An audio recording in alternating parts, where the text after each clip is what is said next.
Hello, everybody. Welcome back to the podcast. Today, we're continuing our series about the nutritional guidelines women over 40 actually need.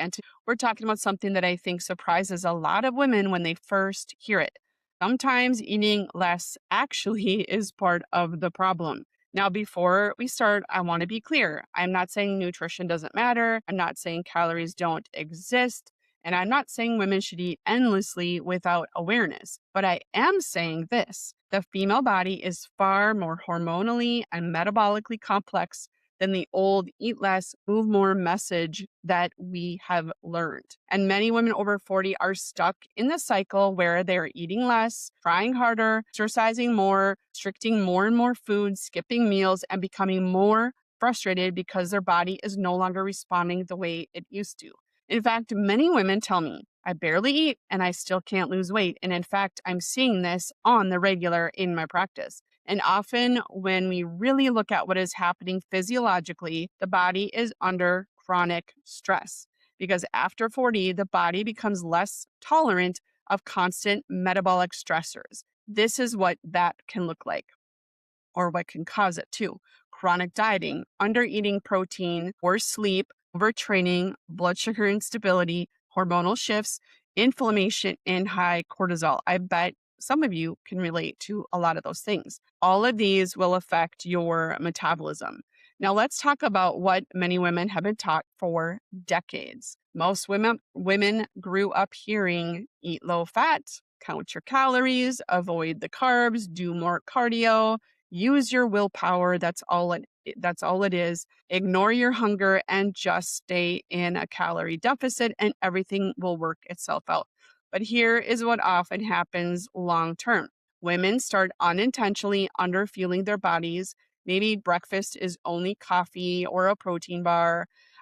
Lunch is maybe a salad with very little protein. And then dinner is small because you're trying to be quote unquote good. And meanwhile, your stress is high, your sleep is poor, your muscle mass is declining, and the cravings are increasing. Then by evening, many women feel ravenous, exhausted, emotionally drained, and unable to stop snacking. And they think, look at this, I have no self control, I have no willpower. And they beat themselves up. But many times the body is simply trying to survive perceived deprivation because biologically the body does not interpret chronic restriction as success. It interprets it as that stress. And one of the biggest hormones involved in this is cortisol. Now, cortisol is your primary stress hormone. And cortisol itself is not bad, but we need cortisol to survive. When it's chronically elevated, cortisol affects your blood sugar, your appetite, craving, sleep, inflammation, fat storage, especially around the abdomen. And unfortunately, many women are unintentionally increasing cortisol through their healthy lifestyle, meaning under eating, excessive fasting, overtraining, poor recovery, sleeping very little, relying on caffeine all day long, and constantly pushing through the exhaustion. This will all keep your body in a stressed fight or flight state. Now, add in hormonal shifts, perimenopausal women, and all the different hormonal shifts that come with that.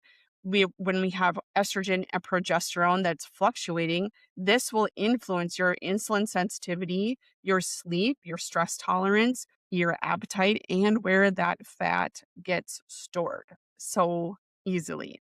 This is why women often notice I'm doing the same things I used to, but my body responds completely differently now because the hormonal environment has completely changed. And this is where I think many women need a completely different mindset around their metabolism. Instead of constantly asking, how can I eat less or how can I exercise more? You need to think about, how can I support my metabolic health?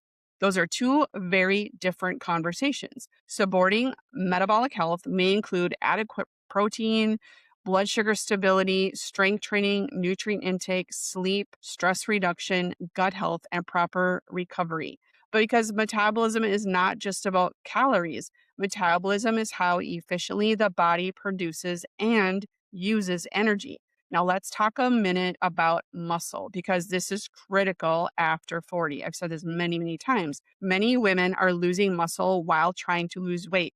especially if they're chronically dieting, doing excessive cardio, or not eating enough protein. And when muscle declines, metabolic health declines too. This contributes to lower energy expenditure, worsening insulin resistance, increased fatigue, weakness, poorer recovery, and changes in your body composition. This is one reason why so many women feel soft, even when the weight on the scale is lower. The body composition has changed. And this is why preserving muscle becomes one of the most important goals after 40. Not shrinking at all costs. That does nothing for your metabolic health, but becoming metabolically healthier and stronger. That is the goal.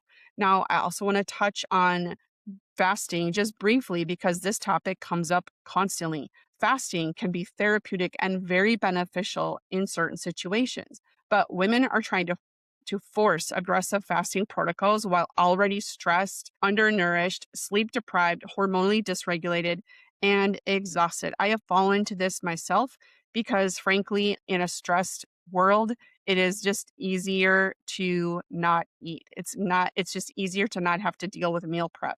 And sometimes you start it for one reason and continue with another, and you don't even know that you're kind of making your symptoms worse. This becomes one more stressor on an already overwhelmed body, and you don't even know that it's happening. I see women trying intermittent fasting, low carb, intense workouts, calorie restriction, and using stimulants to get them through their day, all at the same time. And then they wonder why their hair is thinning, they're exhausted, their sleep is terrible, and they crave sugar constantly.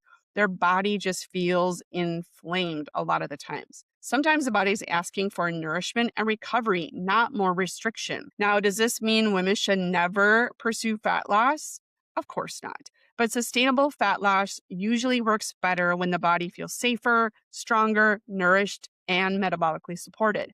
And that often means stabilizing the blood sugar, eating your adequate protein, preserving your muscle, lowering inflammation, supporting hormones, improving your sleep, and reducing that chronic stress load.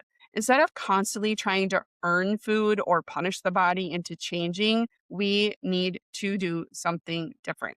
So before we wrap up, I want to say this because I know many women listening may feel discouraged. If your body is not responding to old dieting strategies anymore, it doesn't mean you failed. Your body is adapting. And often the answer is not harsher restriction or more punitive types of exercise. The answer is learning how to support your physiology in a different stage of life. Women over 40 do not need outdated nutrition rules. They need updated strategies that support your metabolism, your hormones, your muscles, your energy. And of course, that will benefit your long term health. Thank you so much for listening to today's episode. If this episode resonated with you, share it with someone else who may need this message as well, because I think so many women are silently blaming themselves for things that are actually deeply physiological. And if you want more support around metabolism, hormones, blood sugar, and sustainable nutrition strategies, check out the resources linked in the show notes. Next up, next episode, we are talking about the gut health guidelines women actually need. And we're going to discuss gut health effects, how the gut health affects far more than digestion alone. I'll see you next time.